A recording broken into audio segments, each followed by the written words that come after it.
বিসমিল্লাহির রহমানির রহিম। হে সমস্ত জগতবাসী, আজ আমি শামীম আলী চিশতি আপনাদের সামনে যে আলোচনাটি নিয়ে হাজির হলাম, সেই আলোচনাটি অবশ্যই খেয়াল করে শুনবেন। এই আলোচনাটি করব আমি যে আমরা এই পৃথিবীতে বেঁচে থাকা অবস্থায় আমরা জানতে পেরেছি যে বায়াত গ্রহণ করতে হবে, এবং জানার পরেও দেখা যায় যে আমরা এই জিনিসগুলো জ্ঞানে নেইনি। যেমন দেখা যায় কেউ কেউ অনেক বিষয় আছে যে কেউ দেখেছে যে মানুষ বায়াত হচ্ছে, এই জন্য সে হয়েছে, কিন্তু বায়াত হতে হবে কেন এবং কোন ব্যক্তির কাছে বায়াত হতে হবে এবং কোন জিনিসগুলো পেয়ে বায়াত হতে হবে, এই জিনিসগুলো কিন্তু জানার কখনোই চেষ্টা করেনি। তাই আমি বলতে চাই হে সমস্ত জগতবাসী, যে দেখেন, বায়াত হওয়ার মূলে যদি আমরা চিন্তা করি, আল্লাহ কিন্তু এই কথাটা বলেছে সূরা ফাতির 10 নম্বর আয়াতের মধ্যে বলেছে, যারা আমি আমি আল্লাহকে পাইবার জন্যে বা আমি আল্লাহকে সন্তুষ্ট করার জন্য যারা বায়াত গ্রহণ করবে, আসলে কিন্তু আমাকে সন্তুষ্ট করা বিষয়ও নয়, আমি সবাইকে ভালোবাসবো বায়াত গ্রহণ করলে এটা বিষয় নয়। এখানে বিষয় হলো যে জন্ম জন্মান্তরে আমি যখন আমার নিজেকে হারিয়ে ফেলেছি, কে আমি, আমার পরিচয় আমি জানি না।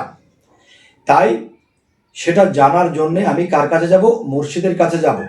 তাহলে আরেকটি কথা হলো যে আমি যখন মুর্শিদের কাছে যাব, দেখা গেছে একদল লোক যাচ্ছে, বায়াত হচ্ছে, আমিও বায়াত হয়েছি। এই বায়াতের কথা আল্লাহ বলেনি। আল্লাহ কি বলেছে? যে তোমরা বায়াত গ্রহণ করো। বায়াত শব্দের অর্থ কি? নিজেকে আল্লাহর কাছে বিক্রি করা। নিজেকে আল্লাহর কাছে বিক্রি করতে হলে তো শরীয়তের মধ্যে আল্লাহ নিরাকার, আল্লাহকে দেখা যায় না। না দেখা গেলে আমি বায়াত হব কার কাছে বা বিক্রি হব কার কাছে? আমি বিক্রিটা হব সেই ব্যক্তির কাছে। আল্লাহ বলেছে, আমি যুগে যুগে নবী রাসূলদেরকে প্রেরণ করেছি। এখন আমি বেলায়েতের যুগ চালু করেছি। এখন বেলায়েতের যুগে একজন কামেল মুর্শিদের হাত রাসূলের হাত, আর রাসূলের হাত হয় আল্লাহর হাত। এই জন্য কিন্তু আল্লাহ একথা বলেছে যে হে রাসূল, আপনার হাতের উপর যারা হাত দিল তাদেরকে বলে দিন তাদের হাতের উপরে আমি আল্লাহর হাত আছে। তাহলে রাসূলকে আল্লাহ বলেছে। এখন আপনারা কেউ বলতে পারেন যে রাসূল আল্লাহ কি আলাদা? আল্লাহ কিন্তু বলেছে যারা রাসূলগণ হইতে আমাকে আলাদা করিবে তাদের শাস্তি হবে। তাহলে রাসূলগণ হইতে আমি আল্লাহকে আলাদা করব না। রাসূলের সাথে আল্লাহ, আল্লাহর সাথে রাসূল দুই মিললে একাকার, এটাই তো আমাদের বুঝতে হবে। তবে হ্যাঁ, মুহাম্মদ এবং নবী এবং রাসূল এই তিনটা এক করলে এক, আর না হয়তো আলাদা আলাদা করে আমাদের দেখতে হবে। আর আলাদা আলাদা করে দেখতে হবে এটা আমাদের বোঝার জন্য। যেমন মুহাম্মদ সাল্লাল্লাহু আলাইহি সাল্লাম জন্ম নিয়েছেন, এবং নবী যে বিষয়টা সেটা সৃষ্টি, এবং রাসূল যে বিষয়টা সেটাও সৃষ্টি। তাই করবেন আমার কথার দিকে দৃষ্টি, অবশ্যই আপনারা বুঝতে পারবেন। আমি আরো একটি কথা বলবো, যে আমরা যে পৃথিবীতে এসেছি, কোরআন পড়েছি, হাদিস পড়েছি, তো এখন বিষয় হলো যে হাদিস যে বিষয়গুলা, এগুলা কিন্তু দেখা যায় মানুষ লিখতেছে যার যেমন খুশি, এখান থেকে একটু নিয়েছে, ওখান থেকে একটু, ওখান থেকে একটু, এবং দেখা যায় হেকায়েতে সাহাবা, এরপরে আরো কিছু আছে যে বাছাইকৃত হাদিস। তার মানে কি? বিভিন্ন হাদিস থেকে বাছাই করেছে, মানে যার থেকে বাছাই করেছে সেখানেও ডুপ্লিকেট থাকতে পারে, এবং যে লিখেছে এখানেও ডুপ্লিকেট থাকতে পারে। তাহলে নবীর সহি হাদিস কোনগুলাকে বলে, ওগুলা কিন্তু আমাদের কাছে নাহি চলে। এবং দোকানে যদি শামীম আলী চিশতি গিয়া বলে যে আমাদেরকে সে হাদিস দিন, তখন দেখা যায় যে মিক্সচার হাদিস, বিভিন্ন কথা, নিজেদের কথা। কিন্তু আমি বলতে চাই, কোরআন যেরকম আল্লাহ থেকে এসেছে, হাদিসও তো নবীর থেকে এসেছে। তো নবীর থেকে যেটা এসেছে সেটা পেতে গেলেই খুব মুশকিল, মিক্স হয়ে গেছে। তো আমি এটা বলবো যে জালালউদ্দিন রুমি তিনি একজন জ্ঞানী মানুষ। তিনি যা কিছু বলেছে তার মসনবী শরীফের মধ্যে, যে তিনি এ কথাগুলো উল্লেখ করেছেন যে মান আরাফা নফসাহু ফাকাত আরা রব্বাহু, সর্বপ্রথম তুমি তোমার নিজেকে চিনো, এরপরে তোমার রবকে চিনবে। এখন সারা জীবন আমরা অনেক কিছু চিনেছি, অনেক কিছু দেখেছি, কিন্তু নিজকে দেখিনি, নিজকে চিনিনি। আর নিজকে চেনার জন্যই কিন্তু মান আরাফা নফসাহু ফাকাত আরা রব্বাহু, এই কথাটা কিন্তু মসনবী শরীফের মধ্যেও রয়েছে। তাহলে দেখা যায় আমরা পৃথিবীতে বহু চিনেছি, কিন্তু নিজকে চেনা হয়নি। আর নিজকে যদি না চেনা হয় তাহলে আল্লাহকে চেনা হবে না। যাই হোক, এই সমস্ত জগৎবাসী আমি কথাগুলো একটু চালু করে বলছি। অনেকে ভাবে যে এত লম্বা ভিডিও সময় লেগে যায়, আমাদের কি কাজ নেই, এত লম্বা লম্বা ভিডিও, তাই ছোট করে ভিডিও করবো বিধায় একটু তাড়াতাড়ি বলার চেষ্টা করছি। তবে আমি শেষমেশ এটি বলে রাখবো যে আল্লাহর হাত, রাসূলের হাত, আর রাসূলের হাত একজন কামেল মুর্শিদের হাত। আবার বলি, একজন কামেল মুর্শিদের হাত তো রাসূলের হাত, তো রাসূলের হাত আল্লাহর হাত।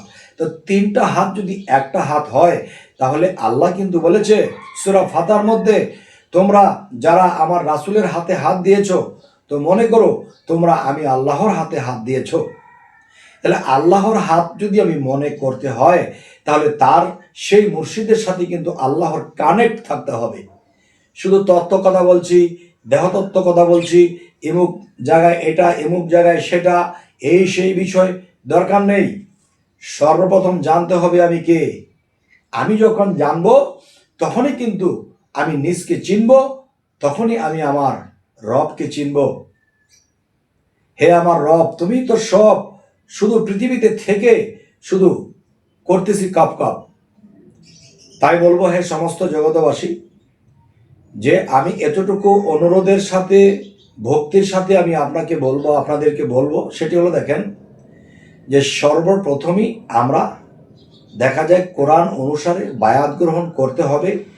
এখন সেই বায়াত শব্দের অর্থ যদি বিক্রি হয়, আমি যার কাছে বিক্রি হব, আমাকে ক্রয় করার মতন ধন রত্ন তার আছে কিনা, এবং আমি যে তার কাছে বায়াত গ্রহণ করব, সেই কামেল মুর্শিদ কিনা, তিনি আমাকে ক্রয় করার মতো তার সামর্থ্য আছে কিনা, আর আমি তার মতো মুর্শিদকে পাব, আমি তার কাছে বিক্রি হব, তাহলে তিনি কি আমার মতো ব্যক্তির যোগ্য কিনা, বা তাকে মুর্শিদ রূপে মানব সেই যোগ্যতা তার আছে কিনা, এই বিষয়গুলো জেনে শুনে বুঝে এরপরে কিন্তু আপনারা খুঁজে এরপরে বায়াত গ্রহণ করবেন।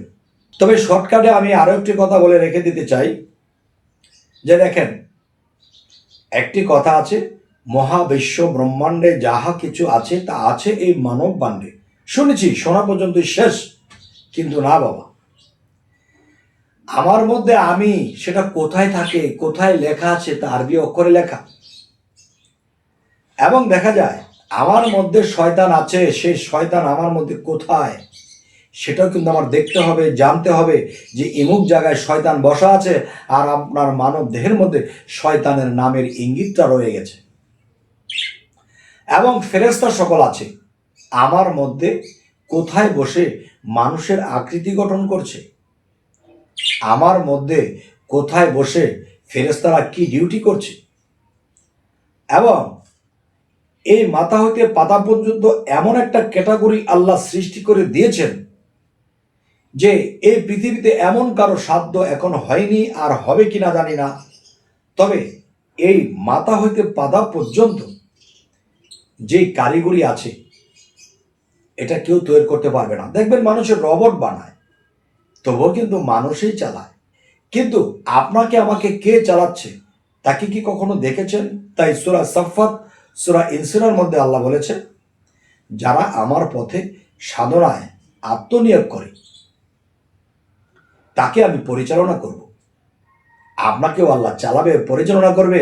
এখন বর্তমানে আপনি আমি আছি কিভাবে, যে সাবি মাইরা দিশে সাইরা ঘুরতে আসে জনম বইরা, কিন্তু আল্লাহ তো বলেছে আমি নিজেও পরিচালনা করব।